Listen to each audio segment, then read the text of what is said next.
বিএনপির যুগ্ম মহাসচিব শহীদ উদ্দিন চৌধুরী ইয়ানির শ্বশুর বিশিষ্ট শিল্পপতি মরহুম আব্দুর রশিদ ভূঁইয়ার মাগফিরাত কামনায় দোয়া মাহফিল ও আলোচনা সভা অনুষ্ঠিত হয়েছে। রাজধানীর হাজারীবাগে লেদার টেকনোলজি কলেজ মাঠে আয়োজিত এই অনুষ্ঠানে প্রধান অতিথি ছিলেন শহীদ উদ্দিন চৌধুরী ইয়ানি। এতে মরহুমের পরিবারের সদস্য, আত্মীয় স্বজন, ট্যানারি শিল্পের মালিক ও শ্রমিক প্রতিনিধিরা অংশ নেন।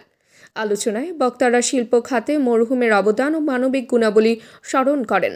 পরে তার রুহের মাগফিরাত কামনায় বিশেষ দোয়া ও মুনাজাত করা হয়।